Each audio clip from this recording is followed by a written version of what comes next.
The Sioux Greyhounds, Saginaw Spirit, Niagara Ice Dogs, and Kingston Frontenacs have all announced their intentions to bid for the right to host the 2024 Memorial Cup presented by Kia. My name is Scott Van Coonet, and we've already spoken to Kyle Raftis from the Sioux and Craig Goslin from Saginaw. Today, joining me from the Kingston Frontenacs is GM Kory Cooper. Kory, how are you doing today? I'm great, Scott. Thanks for having me here. Really excited to talk to you. Love talking about the Memorial Cup, and it's the 50th anniversary for the Kingston organization this year. So people would be shocked to know that they have yet to participate in a Memorial Cup. So why is the timing right now to bid for the right to host the 2024 Memorial Cup presented by Kia? Well, I think, Scott, probably a couple major reasons for us. Starting with our hockey team, I feel like we're in a good build. We've got a good foundation here of young players, which certainly goes a long way to being a team that will be competitive within the Memorial Cup itself. So we have that foundation kind of in play, and we'll continue to improve the roster for such tournament. But secondly, just our city and the tie-ins we have in the community, not only with the Memorial Cup, but with the military here in the area. There's really great tie-ins for that and stuff that goes hand in hand, with the Memorial Cup and the type of event that is. And a funny thing, and this is a little bit off topic, but I was looking at my social media the other day, and just as the bid had been announced, and a picture came up of the Memorial Cup here at the Invista Center, which is a fourplex facility in Kingston, and there's a military officer, an RCMP officer, bringing the Memorial Cup into the arena, and it happens to be my billet from when I played in junior hockey. So I just thought it was a bit of a sign, and it showed him and showed the people around here, just something a little cool. It happened at the same time as the bid announcement, and to be able to see the Memorial Cup back here in Kingston, I think that was probably 10 or so years ago, but nice little tie in there. Well, you've been a part of the OHL for 17 seasons, first as a player and then as a goaltending coach, and now as a GM of the Frontenacs. So you've seen a lot of Memorial Cup caliber teams.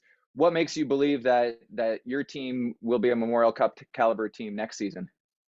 Well, as I said, I think we've got great young players. We should have some good NHL draft picks this year. We've obviously got some guys who are going to continue to return, like a Paul Ludwinski, could be at the forefront of that, or import player Linus Hemstrom is really taking big strides for us.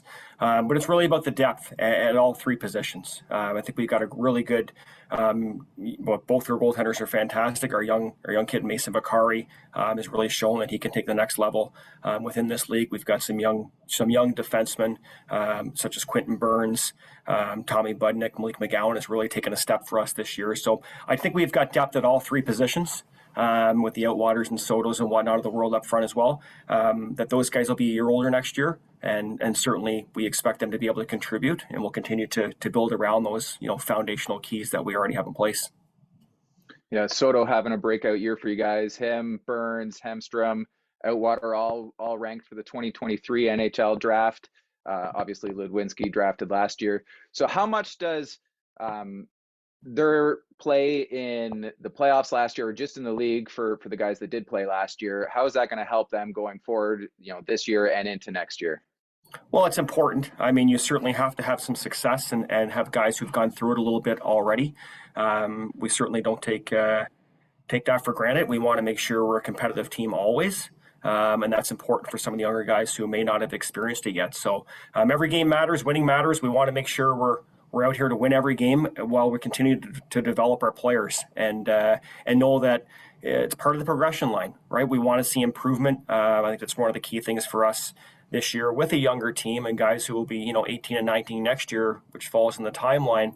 It's just that we're seeing that progression and we're seeing them getting better, game in, game out. And as they move forward towards the second half of the season, they're going to get plenty of opportunity to do just that. And again, so we're looking ahead to the 23-24 season. They'll have lots of experience and to be extremely important for their development, into that type of setting to be able to play in a Memorial Cup. Last year's team was a pretty veteran team. What did the younger players, or what could they have learned from those veterans, like the wisdoms? I know Shane wasn't really he's not a veteran per se, but he is a veteran at the same time. So learn from those type of players. I would say probably one of the major factors is just how it's a grind, and how it's hard to every game be able to bring it, and the level of compete and competition you have to have each and every day. And that's not only on ice within games, but also in practices, and the off ice for that matter, and in all those components. We have to make sure that those guys understand that there's really no days off when you're here. Each and every day, it's to get better, and that's the focus and the demand on the player, and the onus is on them to do so, and you have to make sure you have a proper culture in place. We feel like we do, and those young guys understand that coming in here, that's the expectation, is they have to get better each and every day, not only from the coaches, but to themselves as well. How much do you think your experience as a player can benefit you in constructing a team for the Memorial Cup? I'm not sure if it plays a factor. One thing about how we run things here is we do everything as a group. We want to make sure everybody has some input. It's just not me sitting back in a chair and making decisions on that. We want to make sure everybody's involved in it, and how we construct a team. Certainly, over the years of being involved in the league and playing in the league and coaching, I've had the opportunity to work with some really good coaches and managers, and learn a lot from those guys and understand how you build a team. So we all have input, we all have our says, and we'll work on that together to make sure our roster is deep and talented, and we'll be able to compete with some of the top teams. Now, one of the ways that you could get a lot of assets to help build that roster would be if you were able to get a Shane Wright sent back to you. What is the latest and greatest have you had any contact from Seattle about what's happening with Shane? Do you expect him back? Or are you just moving on with the thought of not getting him? Well, you got to be prepared a little bit both ways, I think. Obviously, Shane is in the NHL. He's been in the NHL all year. We've moved on to this point, and wishing him well, and he's doing well now playing in the American Hockey League for the time being. So certainly Seattle's done a good job of keeping me in the loop when I do speak to them. I would say there's really no answer at this point in time. We want Shane to do as well as he possibly can. And if that means he stays in Seattle and this year and goes back up there and performs really well, that's fantastic for him. He's been an unbelievable person and player here in our organization.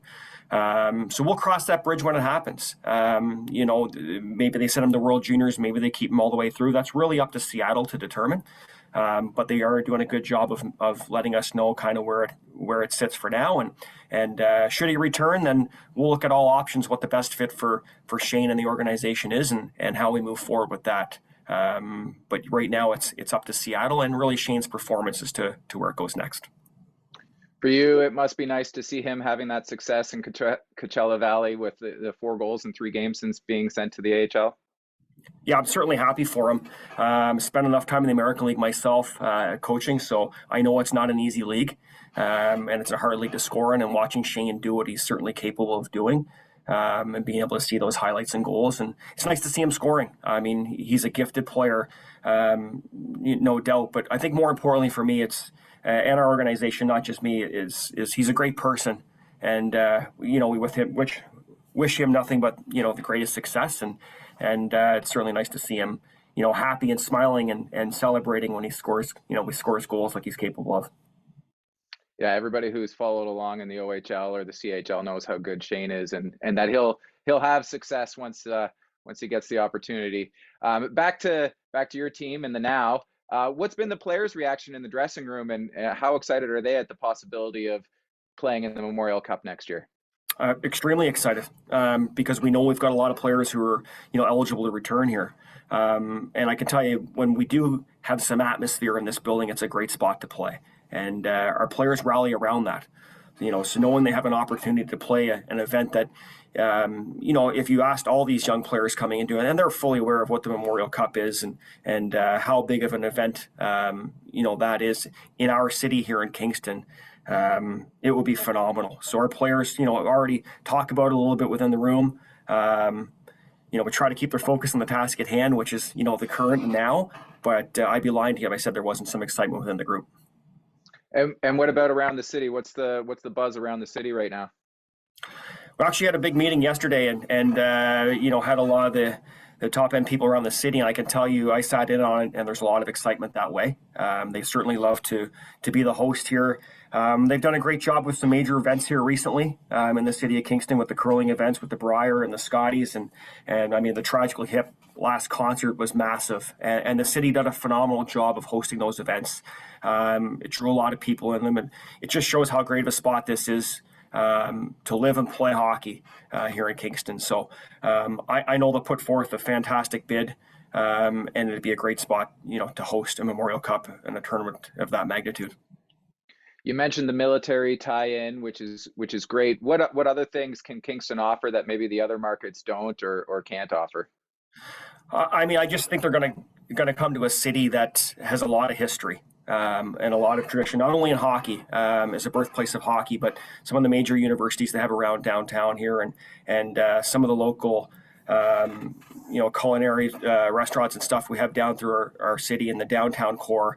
It's they'll be surprised. And I told people here yesterday is when people first come to Kingston, and it could be, maybe even people from Toronto just haven't come east this way, or some of the players we get in who maybe come from a little bit further, they're shocked at how great of a downtown city it is and all the historic buildings we have and whatnot. So it's a fantastic spot to play. And I just know that the people down here will really rally around the event and certainly make it a fantastic atmosphere. President and team governor Doug Springer has been around for a long time. He's been a part of OHL All-Star Games and Canada Russia Series. How is hosting those events going to help you guys prepare for this bid presentation? I would say it's important in the sense that they know we can pull those off and pull them off extremely well. And I mentioned the other major events here through the curling side of it, but those hockey events can certainly be showcased as something that we know we can do really well.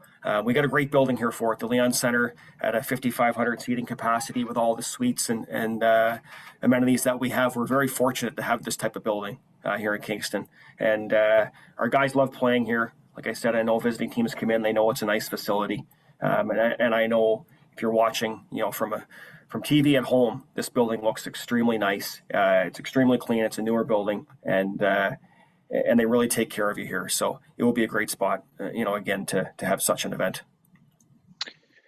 I know people are one of the first questions they're gonna ask, they're gonna look at highlights, and they're gonna see a lot of empty seats right now. How do you guys ensure that the fans are in the seats come Memorial Cup? Well, I think it'll draw a lot of people from a lot of different markets as well. So that's one thing. And when we had those types of major events here, it's capacity, and it's always been capacity. And such as the hockey season, if you look at all the markets have a little bit that are similar that way for the regular course of the year. As our team continues to progress, as I mentioned, through the second half of the year, and we start to draw in more people and have an exciting brand of hockey here in Kingston. So there becomes a buzz. There becomes a buzz in and around the city, and it becomes a buzz with some of the other teams that you don't play throughout the course of the year that come into these buildings, and certainly. That's one way that you'll see, attendance, skyrocket and really fill up. So that's something, again, we're looking forward to. I know the support will always be there, for our team, but for all the teams when you're talking about an event like that. Kory, what are the next steps for the organization as you guys prepare to do the bid? Well, if you can't swim, you stay out of the pool. So I'll be honest with you, I try to stay out of that side of it because that's not really my department. I'm just going to focus on building a hockey team with our hockey operations staff and trying to make the team competitive not only for this year but moving forward. So that's kind of where my head is at. I know they're putting the right people in place, and I know our owner and the Springer family will do that and make sure it's a very strong bid and covers all the areas that are required to be a great host. So I'm going to try to stay out a little bit on that side of it and focus on the hockey team, but I trust the people around Kingston, around our organization will do a fantastic job of making sure it's a top level bid. Awesome. Kory, thank you very much for taking the time to chat with me today. Good luck the rest of the season. Thanks, Scott. I appreciate it.